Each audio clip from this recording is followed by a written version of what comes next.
వృశ్చిక రాశి వారికి ఆగస్టు నెలలో ఎటువంటి ఫలితాలు లభించనున్నాయి, మరి వీరి యొక్క కష్టాలు ఏమైనా గతంలో ఉంటే అవి ఇప్పుడు ఏమైనా తీరబోతున్నాయా, లేదు మరి ఏదైనా ఎప్పటి నుంచో నెరవేరబడని పనులు ఏమైనా ఉంటే అవి కనీసం ఈ నెలలో అయినా ఎంతో కొంత ముందుకు వెళ్ళనున్నాయా ఇత్యాది విషయాలన్నిటి కూడా మనం మాట్లాడుకుందాం. ఆగస్టు నెలలో వృశ్చిక రాశి వారికి కొంతవరకు మెరుగైన స్థితిలోకి రవి ముఖ్యంగా రాజ్యస్థానంలోకి వచ్చి చేరుకోవటం అనేది చాలా కొండంత బలం. ఇది రవి ఎప్పుడు కూడా మరి 10వ ఇంట్లో ఉన్నప్పుడు అమిత పరాక్రమాన్ని బలాన్ని ఇవ్వగలుగుతాడు, ఆయా రాసుల వారికి అయితేనేమి ఆయా లగ్నాల వారికి అయితేనేమి. మరి ఆ రకమైన పరిస్థితి ఆగస్టు 16వ తారీఖు నుంచి వృశ్చిక రాశి వారికి ఉండబోతుంది. ఇది కొంతవరకు మంచి ఫలితాలు ఇవ్వటం అనేది కూడా జరుగుతుంది.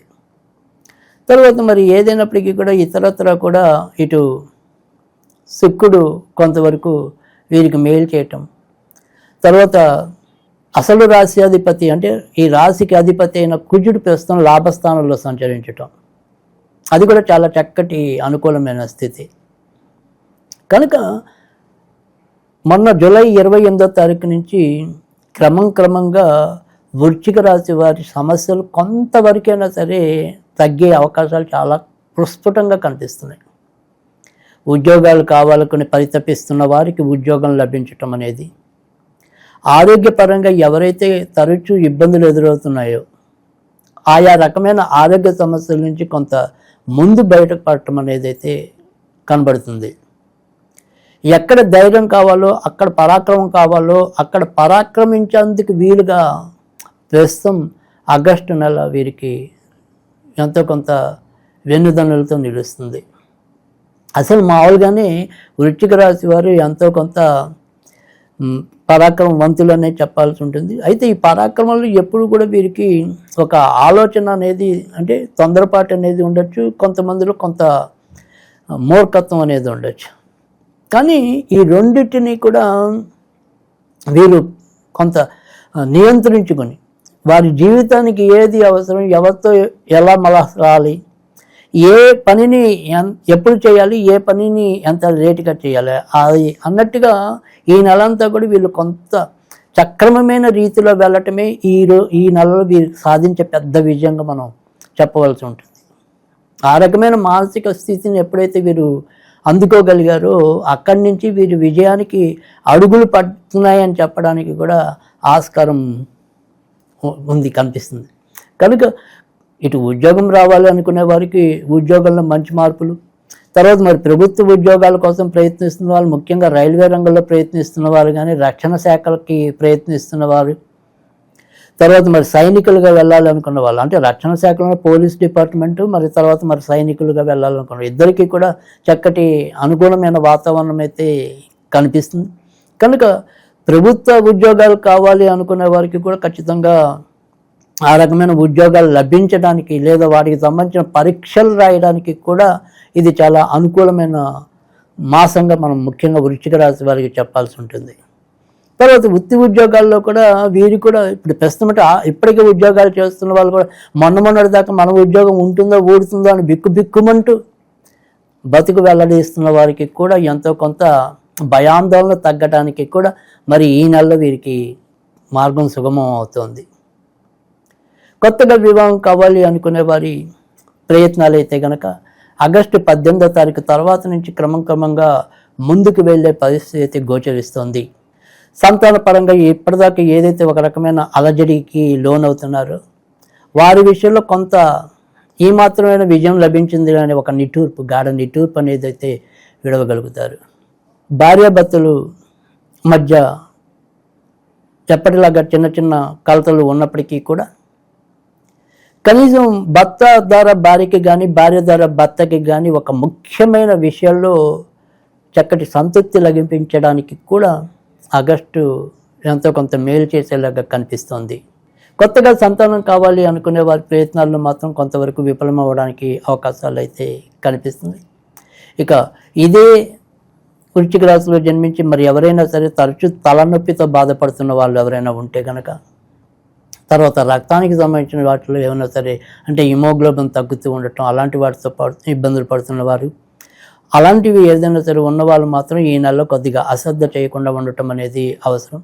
ఎందుకంటే రక్తానికి సంబంధించినవి కానీ తలకు సంబంధించినవి కానీ కొంత ఇబ్బందులు ఎదురవ్వడానికి అవకాశాలు ఎక్కువగా కనిపిస్తుంది. కనుక వాటికి సంబంధించిన అనారోగ్యాలు ఉన్నవారు మాత్రం కొంతవరకు జాగ్రత్తలు తీసుకోండి. ఈ యొక్క వ్యక్తిగత జాతకులు ఎవరైతే ఉంటారో వారి అమ్మా నాన్నల గారి యొక్క ఆరోగ్య విషయంలో మరి ఆగస్టు 12వ తారీఖు లోపు కొంతవరకు జాగ్రత్తగా ఉండటం అనేది అవసరం. ఆగస్టు 12 దాటిన తర్వాత నెమ్మదిగా మంచి పెరగటం అనేది అయితే కనిపిస్తుంది. విదేశాలకు వెళ్ళాలి అనుకుంటే కనుక సాధ్యమయ్యే పరిస్థితి అయితే ఉంటుంది. అయితే మనం ఏదైతే ఒక రకమైన ఈ భార్యాభర్తల మధ్య సంబంధ బాంధవ్యాలు మెరుగుపడటం కానీ లేదా వారి విషయంలో ఏదైనా సరే ఒక మంచి సంతృప్తి లభించడానికి అవకాశం ఉందని ఎలాగైతే చెప్పామో, మళ్ళీ అదే రీతిలో ముఖ్యంగా ఆగస్టు 8వ తారీఖు నుంచి 22వ తారీఖు మధ్య ఎవరైనా సరే భార్య కానీ భర్త కానీ కొంత తప్పు చేసే పరిస్థితి కూడా ఉంటుంది. కనుక ఆయా సమయాల్లో మాత్రం కొంత జాగ్రత్త తీసుకోవటం అనేది కూడా చెప్పదగిన సూచన. ఇక ఇతరత్ర ఈ నెలలో చెప్పాల్సి వస్తే కనుక ఇటు వ్యాపారస్తులకైతే కనుక ఖచ్చితంగా ముఖ్యంగా మరి గుండెకి సంబంధించిన వైద్య నిపుణులు, కంటికి సంబంధించిన వైద్య నిపుణులు మేలు పొందడానికి అవకాశం ఉంది.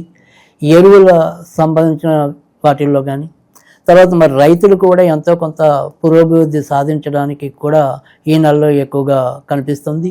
తర్వాత మరి ఎండుమిరపకాయలు, తర్వాత మరి ఏదైనా సరే మసాలా దినుసులు ఇలాంటి వాటికి సంబంధించిన వ్యాపారాల్లో ఉన్నవాళ్ళు, ధాన్యాలకు సంబంధించిన వ్యాపారాల్లో ఉన్నవాళ్ళు కూడా ఈ నెలలో ఎక్కువగా లాభాలు గడించడానికి అవకాశాలు ఎక్కువగా కనిపిస్తున్నాయి.